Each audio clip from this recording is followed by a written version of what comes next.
हथकड़ी से छुटकारा पाने के लिए जैसी ने अपने बेड के पास रखा पानी का गिलास उठाया और उसका सारा पानी खाली कर दिया। फिर उसने हिम्मत दिखाते हुए गिलास को हाथ से तोड़ दिया। उसके हाथ से खून बहने लगा, लेकिन ये सब उसकी योजना का हिस्सा था। उसे पता था कि खून जमने से पहले चिकनाहट देता है। इसी का फायदा उठाकर उसने गिलास के टुकड़े को लकड़ी की दरार में अटका दिया और फिर उसी टुकड़े से अपने हाथ की नस काटी। तेज दर्द सहते हुए खून की चिकनाहट से उसने आखिरकार हथकड़ी से खुद को आजाद कर लिया। इसके बाद जैसी ने बिस्तर को खींचकर अपने पैरों से मोबाइल तक पहुंचने की कोशिश की, लेकिन मोबाइल बंद हो चुका था। मजबूरी में वो बिस्तर को खींचते हुए वॉश बेसिन तक पहुंची। वहां उसे हथकड़ी की चाबी मिली, जिससे उसने खुद को पूरी तरह आजाद किया। पानी पीकर थोड़ी ताकत पाई और जख्म पर सैनिटरी पैड से पट्टी बांधी। लेकिन जैसे ही वो कार की चाबी लेने निकली, उसकी हालत इतनी बिगड़ चुकी थी कि कुछ कदम चलते ही वो बेहोश हो गई। कुछ देर बाद कुत्ते की हड्डी चबाने की आवाज सुनकर उसकी आंख खुली और वो देखती है कि उसका पति, जो पहले से मरा हुआ था, उसकी लाश को आवारा कुत्ते खा चुके हैं। वो जैसे ही भागने लगती है, तभी एक बार फिर उसे वही डरावना मौत का देवता दिखाई देता है, जिसे वो पहले भी देख चुकी थी।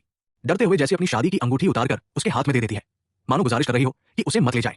इसके बाद वो तेजी से कार में बैठकर वहां से निकल जाती है, लेकिन ज्यादा खून बच जाने की वजह से उसकी तबीयत बिगड़ने लगती है और वो ड्राइव करते करते बेहोश हो जाती है। संयोग से कार की टक्कर की आवाज सुनकर आसपास के लोग आ जाते हैं और समय रहते उसे अस्पताल ले जाते हैं, जिससे उसकी जान बच जाती है। अगले 1 महीने में उसके हाथ की 3 बार स्किन ग्राफ्ट सर्जरी हुई और धीरे धीरे वो ठीक होने लगी।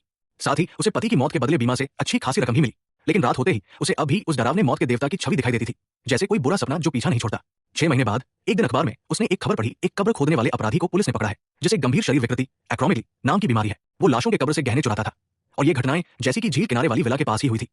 जैसी जब अदालत में पहुंची और उसने उस चोर का चेहरा देखा तो दंग रह गई। ये वही चेहरा था जिसे वो मौत का देवता समझती रही। उसे लगा था ये सब उसकी बेहोशी की हैलुसिनेशन थी, लेकिन वो आदमी सच में था। फिर उसने धीरे धीरे उस आदमी की ओर कदम बढ़ाए। अब उसमें डर नहीं था।